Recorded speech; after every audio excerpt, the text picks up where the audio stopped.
നമസ്കാരം. നരേന്ദ്രമോദിയുടെ കാലത്തെ ജുഡീഷ്യറി, പ്രത്യേകിച്ചും സുപ്രീം കോടതി, നമുക്ക് എല്ലാവർക്കും ഈ കാര്യത്തിൽ എന്തെങ്കിലുമൊക്കെ പറയാനുണ്ടാകും. ഇന്ത്യയിലെ കോടതികൾ, പ്രത്യേകിച്ചും സുപ്രീം കോടതി, ലോകത്തെ ഏറ്റവും പവർഫുള്ളായ ഭരണഘടനാ കോടതിയാണ്.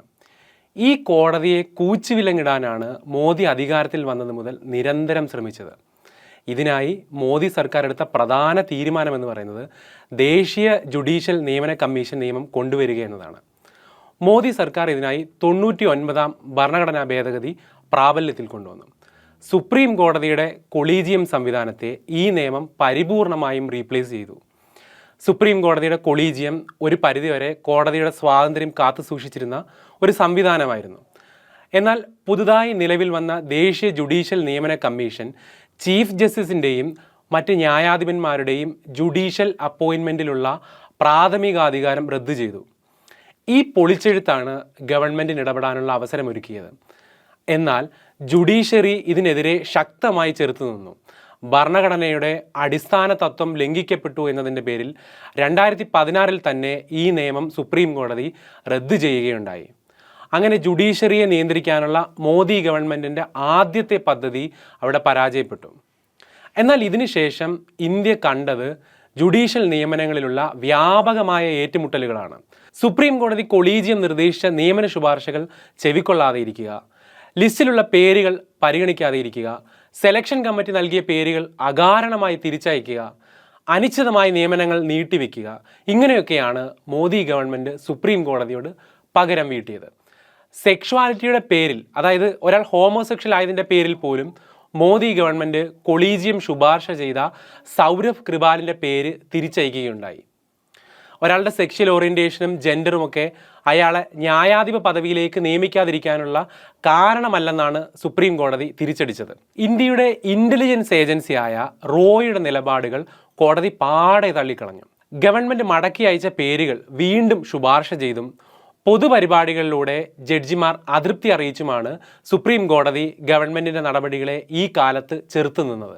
സെലക്റ്റീവായ നിയമനങ്ങൾക്കെതിരെ ഈ അടുത്തുപോലും സുപ്രീം കോടതി ഗവൺമെൻറ്റിനെ വിമർശിക്കുകയുണ്ടായി. സെലക്റ്റീവായ നിയമനങ്ങളിലൂടെ ഗവൺമെൻറ്റിന് കൺവീനിയൻ്റായ വ്യക്തികളെ മാത്രം നിയമിക്കുന്ന പ്രവണതയാണ് ഈ കാലത്ത് വ്യാപകമായി കാണപ്പെട്ടത്. ഇതുമൂലം ഇന്ത്യൻ ജുഡീഷ്യൽ സംവിധാനത്തിന് സഹിക്കേണ്ടി വന്നത് വ്യാപകമായ ജുഡീഷ്യൽ വേക്കൻസികളും 1000 ലക്ഷങ്ങളെന്നോ ഇല്ലാതെ കെട്ടിക്കിടക്കുന്ന കേസുകളുമാണ്. 100 കണക്കിന് ഒഴിവുകളാണ് ഹൈക്കോടതികളിൽ മൊത്തമായി നിലവിൽ ഒഴിഞ്ഞു കിടക്കുന്നത്. ഇത് നികത്താൻ ക്രിയാത്മകമായ ഒരു ഇടപെടലും ഗവൺമെൻറ്റിൻ്റെ ഭാഗത്തു നിന്നും ഇതുവരെ ഉണ്ടായിട്ടില്ല. ഇത് നീതിന്യായ സംവിധാനത്തെ മൊത്തത്തിൽ സാരമായി ബാധിക്കുകയുണ്ടായി. നാഷണൽ ജുഡീഷ്യൽ ഡാറ്റാ ഗ്രിഡിൻ്റെ വിവരങ്ങൾ പ്രകാരം 80,000-ലധികം കേസുകളാണ് സുപ്രീം കോടതിയിൽ മാത്രം കെട്ടിക്കിടക്കുന്നത്. ഹൈക്കോടതികളിലേക്ക് വരുമ്പോൾ ഇത് 62 ലക്ഷത്തിലും അധികമാണ്. അവയിൽ വർഷങ്ങളായി കെട്ടിക്കിടക്കുന്ന കേസുകളും ഉൾപ്പെടുന്നു. മോദി മന്ത്രിസഭയിലെ അംഗങ്ങൾ തന്നെ നിരന്തരം സുപ്രീം കോടതിയെ ചോദ്യം ചെയ്ത് രംഗത്ത് വരികയുണ്ടായി. വെറും അപ്പോയിൻറ്റിംഗ് അതോറിറ്റി മാത്രമായിരിക്കാൻ ഗവൺമെൻറ്റിന് താല്പര്യമില്ലെന്നാണ് പലതവണ ഇവർ ആവർത്തിച്ചത്.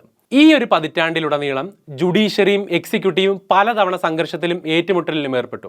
ഇതിന് ചുക്കാൻ പിടിച്ചത് മോദി മന്ത്രിസഭയിലെ നിയമമന്ത്രിമാരായ രവിശങ്കർ പ്രസാദും കിരൺ റിജുവുമൊക്കെയാണ്. എന്തിന്? ഇന്ത്യയുടെ ഏറ്റവും ഉയർന്ന ഭരണഘടനാ പദവിയിലുള്ള ഇന്ത്യയുടെ ഉപരാഷ്ട്രപതിയായ ജഗദീപ് ധൻഖാർ തന്നെ സുപ്രീം കോടതിയെയും ബേസിക് സ്ട്രക്ചർ സിദ്ധാന്തങ്ങളെയും കടുത്ത ഭാഷയിൽ വിമർശിക്കുകയുണ്ടായി. ഇനി നമുക്ക് മറ്റൊരു കാര്യത്തിലേക്ക് വരാം. വിരമിക്കലിന് ശേഷമുള്ള ജഡ്ജിമാരുടെ ഉന്നത പദവികളിലേക്കുള്ള നിയമനങ്ങളും മോദിയുടെ കാലത്തെ ജുഡീഷ്യറിയുടെ വിശ്വസ്തത ഹനിച്ച സംഭവ വികാസങ്ങളാണ്. രാമക്ഷേത്ര നിർമ്മാണത്തിന് അനുമതി നൽകിയ റഫേൽ കേസിൽ മോദിക്ക് ക്ലീൻ ചിറ്റ് നൽകിയ ബെഞ്ചുകളിൽ അധ്യക്ഷനായിരുന്ന ചീഫ് ജസ്റ്റിസ് രഞ്ജൻ ഗൊഗോയിയെ വിരമിച്ച ഉടനെ തന്നെ ഗവൺമെൻറ് രാജ്യസഭാ അംഗത്വം നൽകി ആദരിക്കുകയുണ്ടായി. ഇന്ത്യൻ ജുഡീഷ്യറിക്ക് മേൽ വീണ കളങ്കമായി ചർച്ച ചെയ്യപ്പെട്ടു ഈ കേസ്. മോദിയെ വേഴ്സറ്റൈൽ ജീനിയസായി പൊതുവേദിയിൽ വാഴ്ത്തിയ സുപ്രീം കോടതി ജഡ്ജി അരുൺ മിശ്രയെ ദേശീയ മനുഷ്യാവകാശ കമ്മീഷന്റെ അധ്യക്ഷനായി നിയമിച്ചതും ചീഫ് ജസ്റ്റിസ് ആയിരുന്ന പി സദാശിവത്തെ കേരളത്തിൻ്റെ ഗവർണറായി നിയമിച്ചതുമെല്ലാം ഈ കൂട്ടത്തിൽ കുപ്രസിദ്ധമാണ്. തങ്ങൾക്ക് ആശ്വാസം നൽകിയ ജഡ്ജിമാരെ തിരഞ്ഞുപിടിച്ച് പാരിതോഷികം നൽകിയും സ്വതന്ത്രമായും ഭരണഘടനാപരമായും തീരുമാനങ്ങളെടുത്ത ജഡ്ജിമാരെ ഏതെങ്കിലുമൊക്കെ രീതിയിൽ ഇകഴ്ത്തിയുമാണ് മോദി ഗവൺമെൻറ് പ്രവർത്തിച്ചത്. ഇതിന് മികച്ച ഒരു ഉദാഹരണമാണ് 2020 ഡൽഹി കലാപ സമയത്ത് കലാപവുമായി ബന്ധപ്പെട്ട കേസ് പരിഗണിച്ചിരുന്ന ജസ്റ്റിസ് മുരളീധരനെ കേസിൽ ഉത്തരവ് വന്ന ശേഷം രായ്ക്ക് രായ്മാനം ഡൽഹിയിൽ നിന്നും കെട്ടുകെട്ടിച്ചത്. ജസ്റ്റിസ് മുരളീധരൻ്റെ സുപ്രീം കോടതിയിലേക്കുള്ള പുനർനിയമനം പോലും പിന്നീട് തടഞ്ഞു വെക്കുകയുണ്ടായി. നരേന്ദ്രമോദി ഗവൺമെൻറ്റിന് ആശ്വസിക്കാനുള്ള ധാരാളം വിധി പ്രസ്താവങ്ങളും സുപ്രീം കോടതി ബാക്കി വെച്ചിട്ടുണ്ട്. റഫേൽ ഇടപാടിൽ മോദിക്ക് ക്ലീൻ ചിറ്റ് നൽകിയ വിധി, 10% മുന്നോക്ക സംവരണം അനുവദിച്ച നിയമം ശരിവച്ച വിധി, രാജ്യത്തെ പിടിച്ചുകുലുക്കിയ നോട്ട് നിരോധനം അനുകൂലമായ വിധി, ആധാർ ആക്ട് ഉയർത്തിപ്പിടിച്ച, ബാബരി മസ്ജിദ് നിലനിന്ന ഭൂമി രാമക്ഷേത്രത്തിനായി വിട്ടുകൊടുത്ത, സ്വവർഗ വിവാഹാനുവാദം പാർലമെൻറ്റിലേക്ക് തട്ടിവിട്ട, ഏറ്റവും അടുത്തായി കശ്മീരിൻ്റെ പ്രത്യേക പദവി റദ്ദ് ചെയ്ത് അതിന് 2ആയി വെട്ടിമുറിച്ച് നിയമത്തെയും ഭേദഗതിയെയും ഉയർത്തിപ്പിടിച്ച വിധി വരെ. കോടതി പക്ഷപാതപരമായി പ്രവർത്തിച്ചു എന്ന കോടതിയലക്ഷ്യ പ്രസ്താവനകൾ ഒന്നുമില്ല. ദൂരവ്യാപകമായ പ്രത്യാഘാതങ്ങൾ ഉണ്ടാക്കുകയും വൻ ജനകീയ പ്രതിഷേധങ്ങൾക്ക് പാത്രമാവുകയും ചെയ്ത ലെജിസ്ലേറ്റീവ് ഇനീഷ്യേറ്റീവുകൾക്ക് കോടതി ലെജിറ്റിമസി കൊടുക്കുകയുണ്ടായി എന്ന വിവരം ഒന്നുകൂടി എടുത്തു പറഞ്ഞതാണ്. പിന്നെ ഈ വിധി പ്രസ്താവങ്ങളെല്ലാം തന്നെ BJP രാഷ്ട്രീയപരമായും ആഘോഷിക്കുകയുണ്ടായി. ഇന്ത്യൻ ജുഡീഷ്യറിയോടുള്ള ഇന്ത്യക്കാരുടെ വിശ്വാസം ഒരു കണിക പോലുമില്ലാതെ നഷ്ടപ്പെട്ടു പോകുമോ എന്നൊന്നും നമുക്കറിയില്ല. ഒരു കാര്യം ഉറപ്പാണ്, എത്ര തവണ തിരിച്ചടികൾ ഉണ്ടായാലും, തുടർച്ചയായി നമ്മുടെ പൊതു താൽപ്പര്യ ഹർജികൾ നിരസിക്കപ്പെട്ടാലും, ജീവിക്കാനുള്ള അവകാശത്തിനും എഴുതാനും വിയോജിക്കാനും സമൂലമായി പ്രതിഷേധിക്കാനും ഇന്ത്യക്കാർ കോടതി കയറി ഇറങ്ങുക തന്നെ ചെയ്യും. നമ്മളിൽ ആരെങ്കിലും ഒരാൾ മോദിയുടെ ഇന്ത്യയിൽ പൊടുന്നനെ നഷ്ടപ്പെട്ടു പോയാൽ ഹേബിയസ് കോർപ്പസുകളുമായി നാം ആരെ സമീപിക്കും? ഇന്നത്തെ ഇന്ത്യയിൽ നമുക്ക് മറ്റെന്ത് മാർഗങ്ങളാണുള്ളത്?